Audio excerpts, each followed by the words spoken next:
انتہائی اہم موضوع پر بات کریں گے۔ کیا ترکی واقعی دریائے فرات کو خشک کر رہا ہے اور قیامت کی نشانی کو تیزی سے قریب لا رہا ہے؟ یہ سوال بہت سے لوگوں کے ذہنوں میں ہے۔ ہماری آج کی ویڈیو اس اہم معاملے کی تفصیلات و حقائق پر مبنی ہے۔ جیسا کہ آپ بخوبی جانتے ہیں کہ دریائے فرات مشرق وسطیٰ کے سب سے اہم دریاؤں میں سے ایک ہے۔ یہ دریا ترکی کے پہاڑوں سے شروع ہوتا ہوا شام اور عراق کو سیراب کرتا ہوا خلیج فارس میں جا گرتا ہے۔ یہ اہم دریائے فرات ان تینوں ممالک کے لیے زندگی کی ایک اہم لائن سمجھا جاتا ہے، جو نہ صرف پینے کے پانی کا اہم ذریعہ ہے بلکہ اس کے ساتھ ان تینوں ممالک کی معیشت، زراعت، صنعتیں اور بجلی کی پیداوار بھی جڑی ہوئی ہے۔ دریائے فرات کا ذکر دنیا کے 3 بڑے مذاہب میں موجود ہے۔ اسلامی احادیث اور روایتوں میں دریائے فرات کا خشک ہونا قیامت کی بڑی نشانیوں میں سے ایک ہے۔ بائبل میں بھی دریائے فرات کے خشک ہونے کا ذکر ہمیں ملتا ہے۔ اس کے خشک ہونے کا سبب اگرچہ ماحولیاتی تبدیلیاں بھی ہیں، لیکن سب سے بڑی وجہ یہ ہے کہ ترکی نے گزشتہ چند دہائیوں سے اس دریا پر متعدد ڈیمز تعمیر کیے ہیں، جن میں اتاتورک ڈیم، کاراکا ڈیم اور کیبان ڈیم شامل ہیں۔ ان ڈیمز کی تعمیر کے پیچھے ترک حکومت کا مقصد صرف اپنی زراعت اور اس سے جڑی صنعتوں کو فروغ دینا اور ملکی ضروریات کے لیے بجلی کی پیداوار بڑھانا ہے۔ ان ڈیمز کی تعمیر سے دریائے فرات کا خشک ہونا ایک سنگین مسئلہ بن گیا ہے، جو پورے خطے کو شدید متاثر کر رہا ہے۔ جبکہ دوسری طرف ترکی کی حکومت نے اپنے ملک کی اقتصادی ترقی کے لیے ڈیمز کی تعمیرات کو ضروری سمجھا اور ان ڈیمز میں دریائے فرات کے پانی کو ذخیرہ کرنے کی بہت بڑی گنجائش ہے،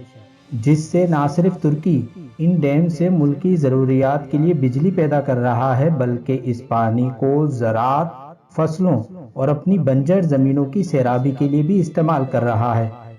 دوستوں، ان ڈیمز کی تعمیرات سے ترکی نے دریائے فرات کے آبی وسائل کو تقریباً کنٹرول میں لے لیا ہے، تاکہ مستقبل قریب میں اسے پانی کی کمی کا سامنا نہ کرنا پڑے اور ملکی ضروریات کے لیے اس کے پاس ایک وسیع آبی ذخیرہ ہو جسے یہ استعمال میں لا سکے۔ لیکن ترکی کے ان حالیہ ڈیمز کی تعمیرات کے اثرات براہ راست شام اور عراق یعنی نیچے کی زمینوں پر آئے ہیں، اور شام اور عراق میں پانی کی فراہمی میں شدید کمی واقع ہوئی ہے، جس سے ان دونوں ممالک کی زراعت، لائیو اسٹاک اور روزمرہ کی ضروریات میں بہت تیزی سے اثرات پڑ رہے ہیں۔ ترکی کے ان ڈیمز کی تعمیرات کی وجہ سے شام اور عراق اور ترکی کے درمیان سیاسی تناؤ شدت اختیار کرتا جا رہا ہے، اور اب یہ مسئلہ نہ صرف بین الاقوامی سطح پر بھی توجہ کا مرکز بنا ہوا ہے بلکہ دریائے فرات کے خشک ہونے کا بھی سب سے بڑا عالمی سبب ہے۔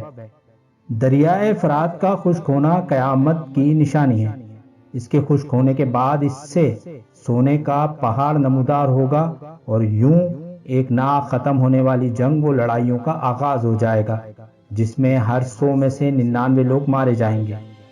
دریائے فرات کے خشک ہونے کا سب سے بڑا سبب ترکی کے ان ڈیمز کی حالیہ تعمیرات ہیں، اور ترکی کے یہ ڈیمز اس پورے خطے میں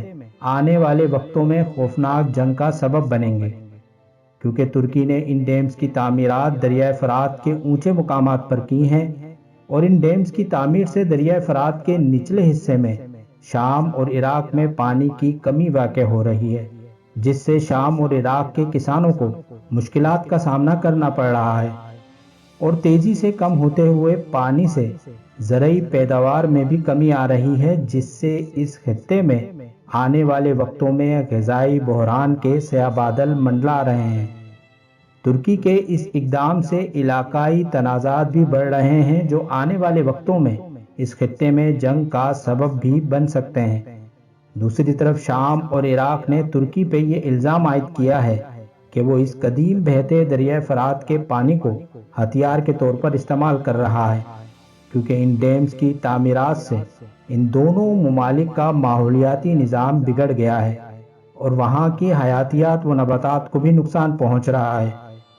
پانی کی کمی کی وجہ سے ان دونوں ممالک میں مچھلیوں کی تعداد میں بھی کمی واقع ہو رہی ہے،